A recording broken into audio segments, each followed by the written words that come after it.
Test, test, test, Oh, test. y'all are leaving? Where's Yeah. Ted? I will. Jack is good. Sepp, would you just give a 1, 2, 3? 1, 2, 3. I was thinking, tell Keith you tied him for most Honda Classic victories from the 2014 Georgia Classic.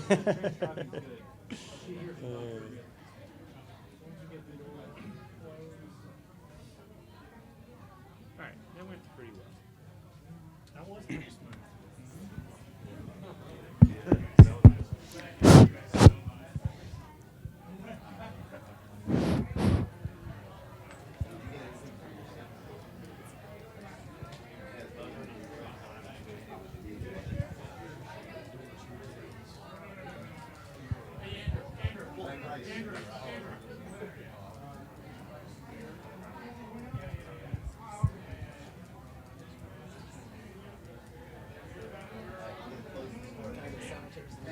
Check, check, check, check. 1, 2, 3. 1, 2, 3. 1, 2, 3. Oh, sure. Thank you. Appreciate it. Thank you.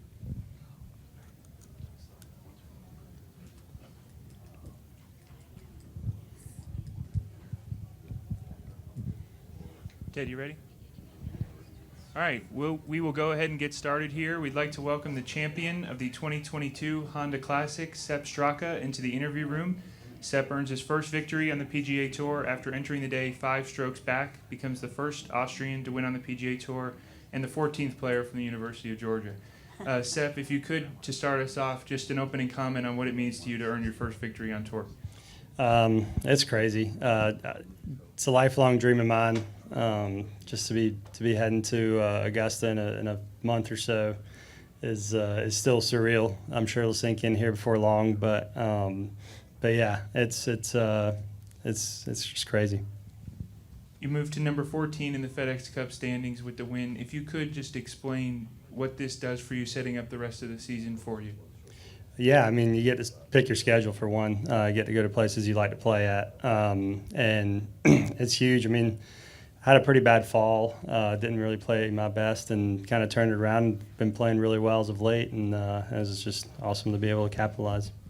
And last one for me before we get started. This gives you a good chance to get into the Tour Championship and accomplish a lot of those goals that you set out at the beginning of the season. What would that mean for you to reach that benchmark, especially a Valdosta native and a University of Georgia graduate? It'd be awesome. Atlanta is always the end goal of the year, and to have kind of a good start heading in there down the stretch here in the summer is going to be fun to try to get there. All right, we'll take some questions out here. We will start on the left, right over here.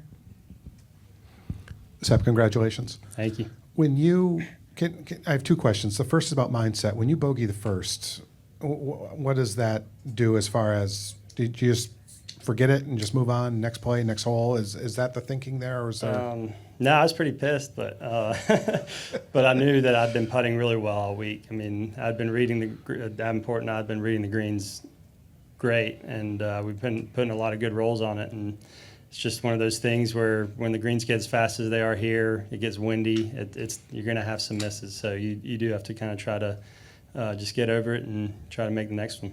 And like was said, you're the 14th Bulldog to win out here. Keith getting just absolutely dumped on in the rain to make sure that he's out there for that moment.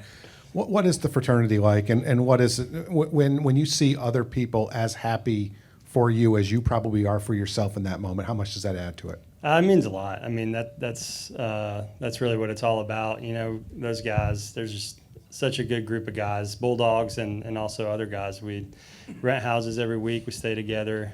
We root each other on. We try to make each other better, and I think that just adds so much more to it. Shane and then Jeff.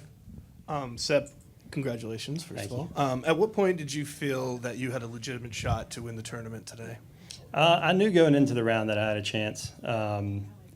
This course is crazy. There's no gimme holes at all. So you got to be on it, and there was only one guy 5 ahead of me. And so I knew if I just kept my head down and just try to score, make the best score I could on every hole, just try to make the best swing I could. in the end, there was a good chance of being there. And I heard a story that when you were young, you chose golf over soccer because it didn't require as much moving around. Care to comment on that? I can't name my source, but it was Felix Well, Hasselsteiner. I was a goalie, so there wasn't that much going on anyways. But yeah, my brother and I kind of made that move together. We did a summer camp, and he really decided that we were going to start playing a little more golf, and that's kind of how we got into it. Where was the camp? I was at Fontana in Oberwaltersdorf in Austria. We'll spell Did you that get for you later. After. Go ahead, Joe. I had two for you. Given how volatile this course can be, is it a good course to chase on? It is. I feel like historically there's been a lot of guys who've come from behind to win here, just because not only is every shot you hit really demanding and really tough, I mean, when you add the nerves and the pressure on top of that, it just makes it really hard and just so easy to make mistakes. So, yeah, I definitely think so. And can you take us through 18 with that second shot in? What's the rain factoring in there? What are you facing when the club you hit? For sure. We were lucky we got to hit our drive before the rain, which was huge. So I hit a pretty good drive down there. And, once we got there, it was a 7-iron. It was a perfect number, and then it just started dumping rain. And we ended up switching to a 6-iron, tried to hit the same shot and pulled it off. On the left. Can you, when you saw that Shane's putt missed and that you knew it was over, is the first thought I win? Is the first thought the check? Is the first thought Augusta? I guess how quickly does Augusta enter the thinking in that moment as you're processing how things have just changed for you in an instant? I didn't even think about Augusta until an interview, like 10 minutes later, and that's when it really sunk in, which is just still surreal to be going there. But yeah, I just was in disbelief, really. You try to believe that you can win, but until you actually get it done, it really is hard to believe. Shane. Over here again, Sepp. You're somebody obviously who has a foot in two countries. This is going to be huge for Austrian golf, but just curious from your perspective, do you feel Austrian? Do you feel American? I just kind of wanted to get your thoughts on that. Yeah, I have a good friend in Austria, Clemens. I used to always say that I was 50-50, 50% Austrian, 50% American. He was like, no, you're 100% Austrian, 100% American, which is very accurate. I feel a connection to both countries, and yeah, it's definitely split. How would you describe your accent? To me, it sounds very American, but I'm not. Yeah, I mean, my mom's from South Georgia, so yeah, there's definitely not much of an accent there. So you need a microphone right here on the left. I was at the national championship game in Indy, and every fan I know, Georgia fan, is just they've been on cloud nine forever. So does that victory in the national championship game, finally beating Alabama, did that have any motivation for you this spring season? Yeah, I mean, I think we had 10 dogs in Hawaii when we won that natty, and I think all 10 made the cut that week. So yeah, we're definitely riding that high, and I feel like they kind of got us over the hump. Other questions? Jeff? And then we'll go just pass the microphone over when you're What done. was it like to call your dad? What was that conversation like? It was awesome. I mean, he's been there. Both my parents have been there, from the get-go, and they've been so supportive and just always cheering me on and always believing in me. So that was a really special phone call. Okay, your real name is Joseph, right? Mhm.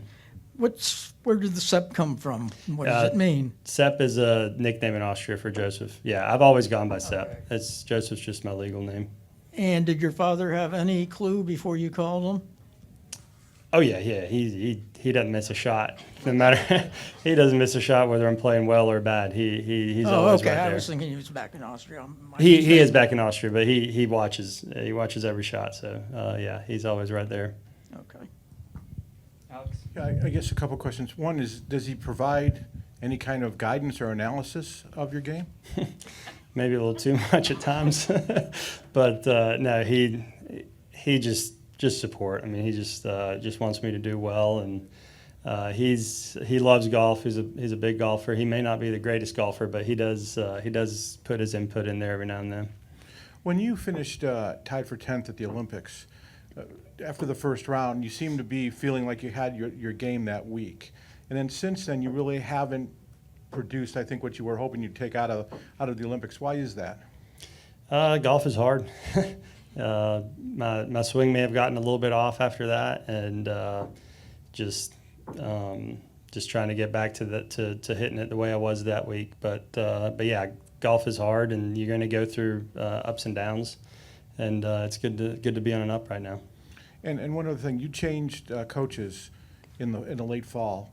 My understanding is basically saying, I don't want you to rewrite, change my game. I just want to be a little better than what I got. I need to be able to shorten my swing a little and do the things that you talked about in Tokyo. Is that an accurate assessment? Yeah, I switched probably it was really December. And yeah, we definitely didn't reinvent my swing. My swing is still my swing, but just kind of refined it a little bit, and just try to get the kinks out, and just try to keep it, in those parameters. Who is the coach, Sepp? John Tillery. On 18, your drive, I know you said it wasn't raining, but you really tagged it. And going into 18, what was your thought? What did you think you needed? There was really no telling. I didn't really know what Shane was doing on 17, and this course is crazy. I mean, you can make birdie on 17 just as well as you can make a double or a triple. So I really didn't know. I just knew that I wanted to make at least a birdie to give myself the best chance. Other questions for Sepp? Alex? You said about the first hole after you missed a 2-footer that you were pissed. Did that refocus you at all as well? A little bit, yeah. I definitely think it did a little bit. It didn't really rattle me, which was nice. I didn't really let it get to me. I was obviously mad that I missed it. Those mistakes can add up, especially on a Sunday out here. But to make that putt on the next hole, I had about 9-footer-ish, something like that. To make that one was pretty big, to just kind of keep my confidence and make sure that I know that I'm still putting well. And the other thing is Shane talked about it. Felt like he kind of got you got a break that he did not get standing on the tee at 18. In reverse, would you have felt the same way? No doubt. I mean, without the rain, I was able to hit it. I don't know how far the drive went, but the wind was just straight off the right. There was no hurt. And it was awesome to be able to get that drive without the rain. I hit a really good drive, and I took advantage of it, which was nice. But yeah, I mean, the second shot was way harder than the drive. And one last thing, Katayama clearly didn't want to hit his second shot at 18. Would you have been comfortable enough saying, let's go in and come back out, or did you really want to hit your second shot? I don't think anybody wanted to hit in that. It was coming down pretty good, so I don't think anybody wanted to. But as long as there was no lightning, there was really no way around it. So yeah, Kurt ended up hitting, and we played on. Any more questions for Sepp? Sepp, congratulations on your first victory on the PGA Tour. Thank you. Appreciate it. Thanks, guys. We're gonna keep you up here. It's gonna be some local TV.